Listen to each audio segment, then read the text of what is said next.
No drama this time as the San Francisco Giants' Willy Adames has passed his physical and is officially a member of the team. But for the Giants, time to keep pushing.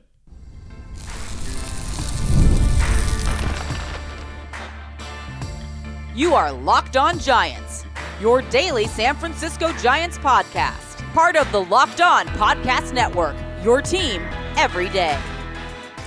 Hello and welcome to Locked On Giants, part of the Locked On Podcast Network, where it's your team every day. My name is Ben Kaspick, and on the show we provide episodes 3 days a week for now, back to 5 when pitchers and catchers report, talking about the San Francisco Giants in a way that's data-driven and rational, but also simple, passionate, and accessible to all. I'm a former contributor for the baseball statistics and analysis websites Beyond the Box Score and Rotographs. I've been podcasting about the Giants since 2015, hosting this show since prior to the 2019 season, and I'm a lifelong Giants fan. Thank you for making Locked On Giants your first listen every day. We're free and available wherever you get your podcasts, including YouTube, so check us out there if you have not already, and please hit that subscribe button wherever it is that you're following the show. You can start the season with a big return on FanDuel. New customers can place a $5 bet and you'll get started with $150 in bonus bets if you win your first $5 bet. Visit FanDuel.com to get started. And where we get started is by passing along to you the great news that Willy Adames has passed his physical. Also, by the way, I'm going to be refreshing Twitter constantly as we record this episode, as it's kind of been a bonanza with the winter meetings and Corbin Burnes rumors swirling. We'll get to Burnes later, but now the focus is Adames. Finally, I mean, flashbacks to Correa, of course, with Correa's trajectory was better. You know, he's I don't want to say currently a better player necessarily, but better hitter, whatever. The point is $350 million versus 182 for a reason, but still an impact player, a shortstop, Giants in agreement with, and just kind of crossing our fingers and holding our breath until the physical is passed, and it was, and they're going to introduce him tomorrow, Thursday morning at Oracle Park, and we will have all the commentary quotes for you from that introductory press conference right after it's done. But Andrew Baggerly wrote a detailed piece on the Giants officially signing Willy Adames and included all kinds of quotes, and I'm going to pass a lot of those along to you and react to them. Posey on how they got Willy Adames, and Posey said, quote, "Just being authentic and letting him know that, hey man, if you're serious about your belief in San Francisco, your belief in what we want to do, then we don't need to wait." So end quote for now. This was about how they got him to sign before Juan Soto, before the winter meetings. So continuing on, Posey said, "We'll meet you at a place that you feel is representative of your value." And he honored that. I feel like it was mutual. We went to a place that felt like represented what he had accomplished in his career and what he had earned to be rewarded on the open market. It was just trying to establish trust and honesty. It's, if we're going to say that we value you and you're going to say that you value us, then let's both show that. And continuing on, Posey said, Willy Adames, showed an interest early on that he believed in the vision of what we're trying to do here. We're just thrilled that we got the best shortstop on the market, great defender, great offense, clutch hitter. But most importantly, I'd say by all accounts, is we got a great person. It's one of those things that's hard to measure. It's pretty sterling, sparkling endorsements that they give this guy. So we're thrilled that Willy will be a San Francisco Giant. So I'll break that part down. I mean, modern front offices, including most likely the Giants under Farhan Zaidi, they were obsessed. And they are obsessed, modern front offices, with efficiency and not spending a dollar more than they think a player is worth. Obviously, sometimes there are exceptions, but for Posey to kind of just say, we just said, we want you, tell us what you think is fair for what you're worth, and we'll meet you there. And that is very refreshing to hear, because that is not often how these things go. I mean, front offices try to like nickel and dime players for every last penny. And so to hear Posey say that is very refreshing and very encouraging when it comes to, I mean, it's why this was able to get done early. Like, I don't think that, I mean, maybe I'm wrong, but I don't think that Farhan Zaidi and company would have they may have ended up with Willy Adames, but I don't think that it would have happened this fast. They knew shortstop was a big need. Willy Adames was clearly the best one available. They've shopped at the top of the market like every year for the last several number of years. So they may have ended up with him anyway, but these comments are just not what you would have heard from Zaidi, and not pretty much from any front office outside of maybe the Rangers, where another former player is running the show there in Chris Young. And so there's more during negotiations. This is all via Andrew Baggerly of The Athletic, by the way, in a detailed piece he wrote yesterday. He says, during negotiations, Posey asked Bob Melvin for his opinion on Adames, the manager's first and strongest impression. Quote, well, Buster, it just looks like he loves to play baseball. There's a joy to playing the game. And then Posey said, that type of stuff matters, noting that Adames played in 161 games last season. Obviously, he's a very talented player, but I think it's also his willingness to buy into the grit mentality that we want to be. We want to be a team full of guys like Matt Chapman, a guy that's going to be on the field and he's going to give it everything he's got. Willy is another guy.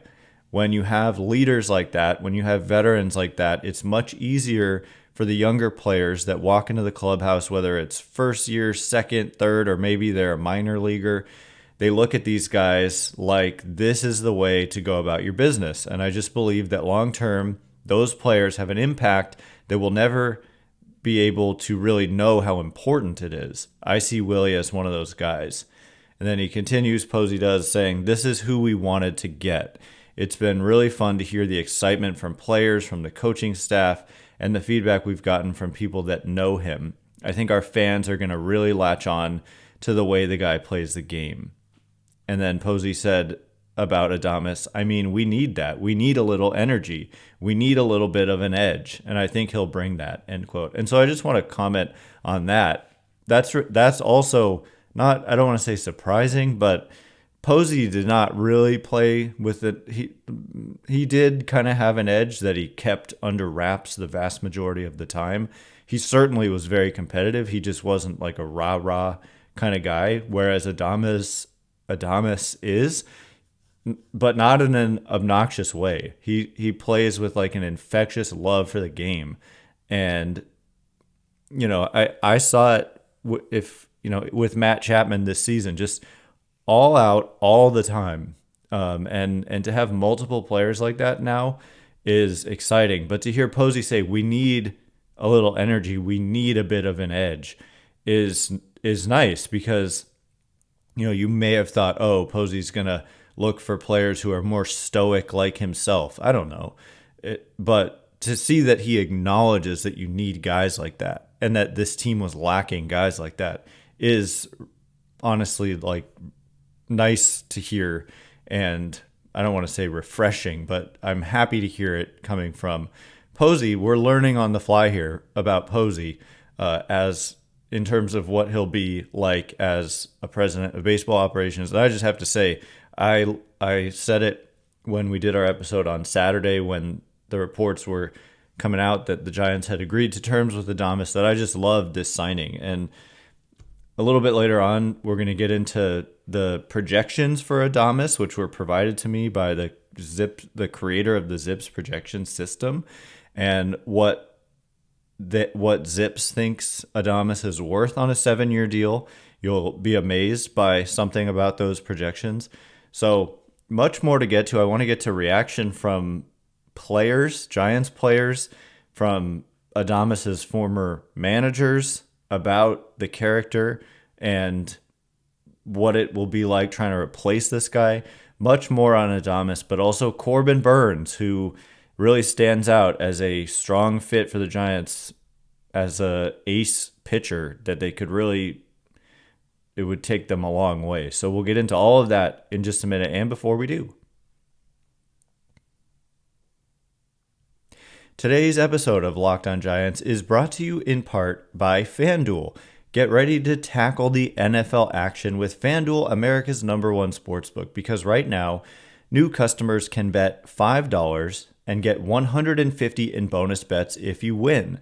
The FanDuel Sportsbook app gives you everything you need to place live bets on the NFL all in one place. So when you get a hunch in the middle of the game, you can check out the latest stats, view live play-by-play, and so much more on the same page where you place your bets. Just visit FanDuel.com to join today. You'll get started with $150 in bonus bets if you win your first $5 bet. So I would just look for the most lopsided odds I can find and then place that $5 bet. Hopefully it wins, and then boom, $150 in bonus bets. That is at FanDuel.com. Never waste a hunch and make every moment more with FanDuel, an official sportsbook partner of the NFL.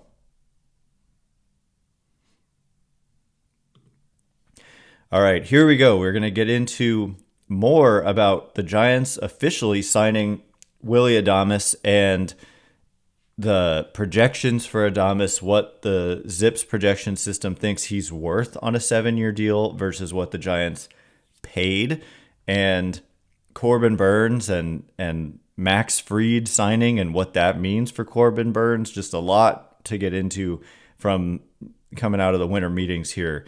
So continuing on, I just want to read some, let's see, the best thing I could, Posey was asked about his defense, and there's this, I am aware, some of you have asked, the Brewers changed their grass or from grass to like artificial turf, and he made a bunch of errors in a short amount of time. And so when you look at how the defensive metrics kind of fell off a cliff last year, basically the Giants think that it was a fluke. It looks like a fluke if you look at the rest of his career. So I'm not too worried about it, and there is possibly an explanation for it that has to do with some artificial turf. It was some throwing issues that he was having, which that's less concerning to me than like losing range and mobility. So anyway, one more thing Posey said is the best thing I could sell in terms of coming to the Giants was my authenticity and how I feel about San Francisco and the Bay Area. Posey said of his negotiations with Adames, who incidentally is a fellow CAA client. I feel like that's something to look out for. Who's a CAA client? That was Posey's former agency. The Giants have hired Jeff Berry, who was a former agent with CAA, as a special advisor. And so I really should be looking who's a CAA client, and that potentially carries some weight. But anyway, Posey continued, hopefully it means something to these guys. How much it means, I don't know. Myself and my wife grew up in Georgia, and this is our home now. So I hope that that means something to them, to know how I feel about the area and how I feel about the community and what baseball means to San Francisco, I think is different than other cities that have Major League Baseball teams. Ultimately, I think that's the best you can do. Just be real in how you feel about the possibility in front of them. And that is a powerful message. When he's like, we grew up in Georgia, man. And here we are calling the Bay Area home because we love it so much. Not for any other reason, but that we love it here. And that baseball is just different here. And the fans are great. And when the Giants put a good team out there, the fans really are great and fall in love with players. And so people have been asking me for 6 years about whose jersey can I buy, and that was understandably they just didn't get this kind of guy. But go out there and buy your Willy Adames jersey. I mean, I think you're gonna love this guy. Your Matt Chapman jersey, Logan Webb jersey. So that slowly they are accumulating some guys who have that mentality that you love, play the game in a way that you can love and are locked up on long-term deals that don't contain opt-outs and whatever. So anyway, Matt Chapman, speaking of him, said to Susan Slusser that he has heard all the buzz about Adames and is eager to play alongside him. Said, quote, "I couldn't be more excited. No one has a bad word to say about him, and I love the way he goes about his business. He plays the right way. He plays for the team. He has a lot of qualities I'd like to think I have. He wants to set the tone every day, too." And Chapman continues, "Buster came in, says he wanted a shortstop, and then he adds the best one out there. Buster's really concerned about the kind of guys he brings in. He wants guys who fit into a winning culture, and Willy embodies that. So Buster just crushed it. This move is an A+, and he's probably just getting started." So, Chapman, definitely inside information there, and to say he's probably just getting started is very intriguing for sure. Even Blake Snell chimed in because Snell and Adames played together in Tampa. And Blake Snell said to Susan Slusser, "Willy is a kid who loves baseball, and you'll see every day how happy he is to be there. He's one of my favorite teammates I've ever had!" Exclamation point. I think this was in a text. And then another exclamation point at the end of this sentence. "You will love Willy, and that city will love Willy." And then also via Susan Slusser, Logan Webb texted her that he, quote, "couldn't be more excited to play with Willy. From the first time I played against him, I knew that was a guy I'd love to share a field with someday. Plus, it means I won't be giving up any more homers to him." Adames was like 4 for 9 with a couple of homers off of Logan Webb. And I remember one of them, I think it was last year, that was crushing late in a game. So more on Willy Adames before we get to those projections and before we get to Corbin Burnes from Pat Murphy, who was Adames's manager last year. He said, "You want the ball hit to him in a big situation. You want him at the plate in big situations. That's the best way I can compliment him. He plays every day and wants to be in the spotlight. It takes a lot to get there and uphold that day in and day out. I can't say enough about who he is. Player skills are what they are. Everybody has strengths and weaknesses, but this is a guy, but who this guy is and how he goes about his business, how he treats people, how he treats teammates, how he leads.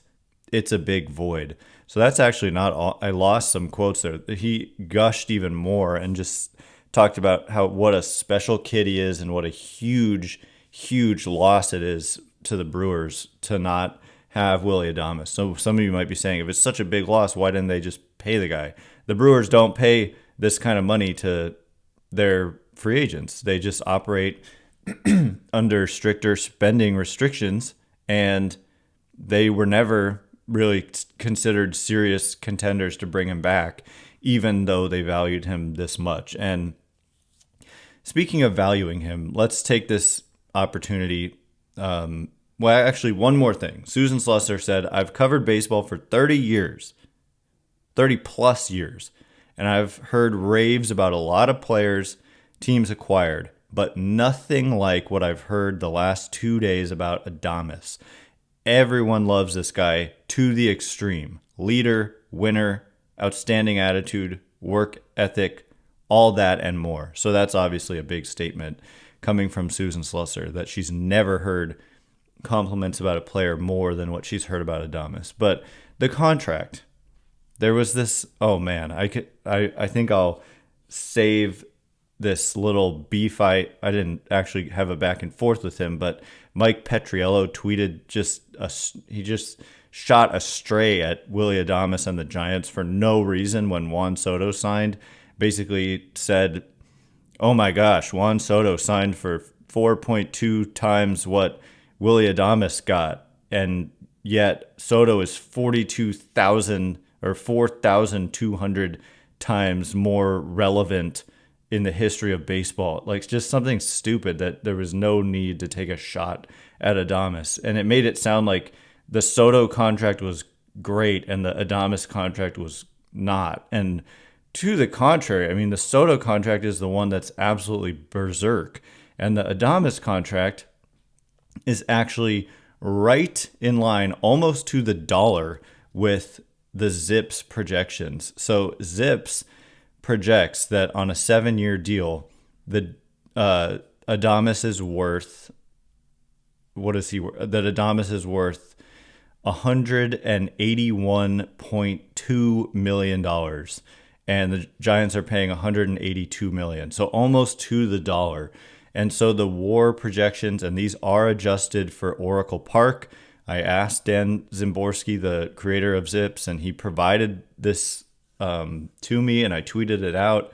I think I want to pin this just because it's really good information. But the WAR projections by season for the next 7 years, 4.3 in the first year, which is very good, with a 111 OPS plus, 4 in the second year, with a 109 OPS plus, then a drop off to 3.4, which is still very good in the third year with a 104 OPS plus, 2.9 in the fourth year, which is still very good with a 101 OPS plus, and then it starts to fall more to league average, 2.3 in year 5 WAR projection, 1.6 in year 6, and 1.3 in year 7. So obviously there's age-related decline factored in here that you would be foolish if you didn't do that. But those first 3 seasons, Zips says are worth over $30 million, with the first one worth close to $40 million if he were to put up a 4.3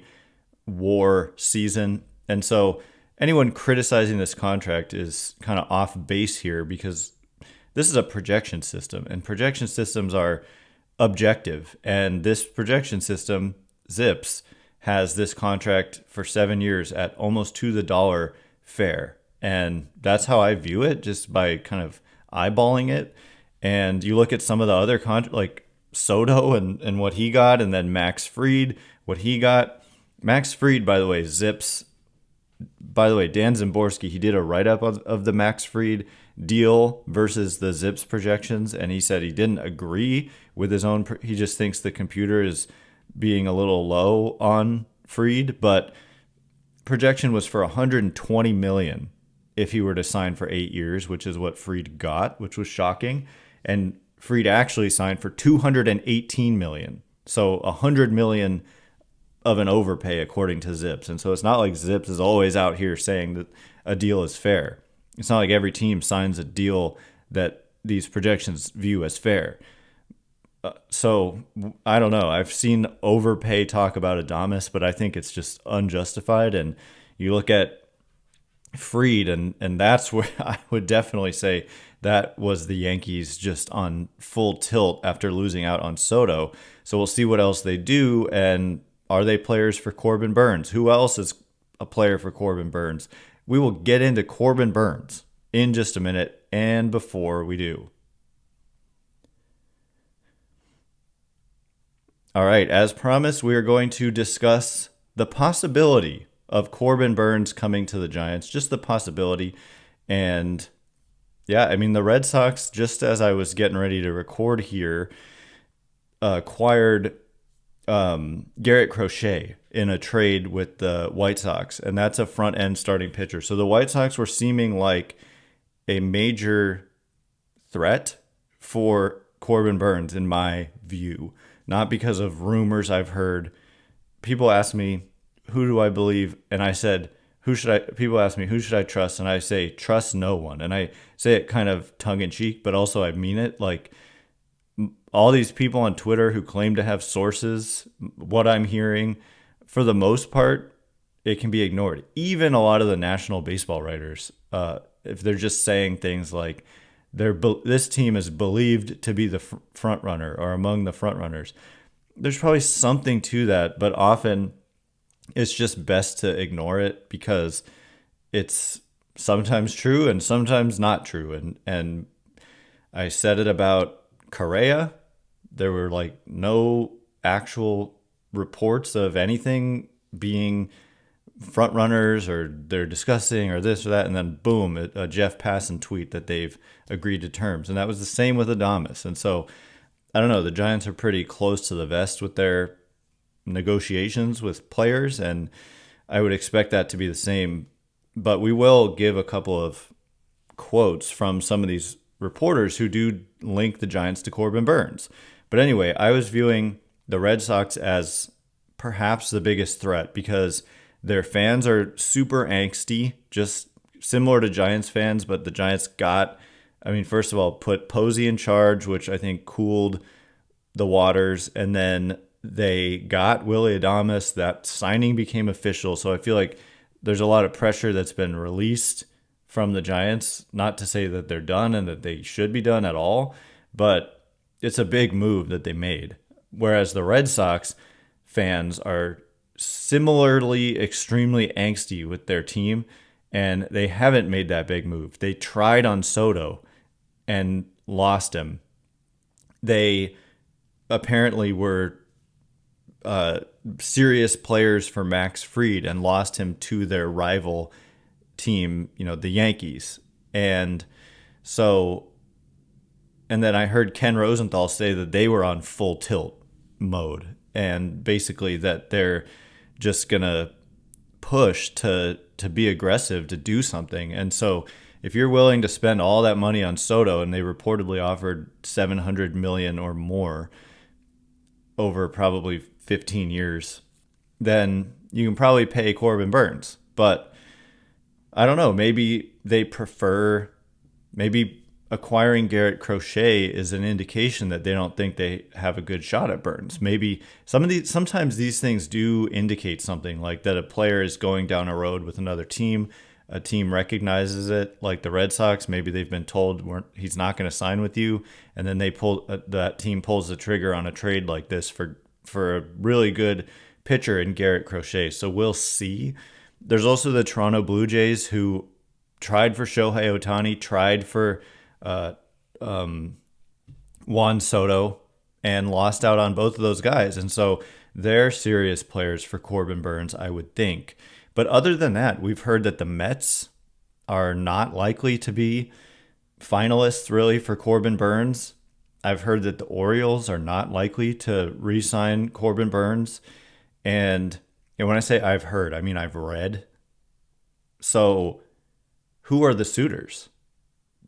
I would say the Red Sox maybe still, the Blue Jays, and the Giants. Those teams feel like the most logical fits. I would never rule out the Mets or the Yankees or the Dodgers. I just won't rule them out no matter what.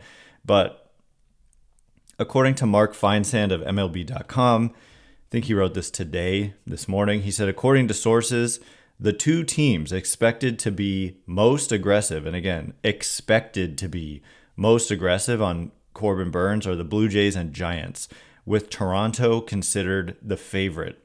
The Giants have already made one big splash this offseason, signing shortstop Willy Adames. San Francisco is said to be in the market for a frontline starter, but two industry sources were skeptical that the Giants will outbid the Blue Jays if Toronto is determined to sign Burnes. And then I think this is coming from Baggerly. I forgot to write down who said this.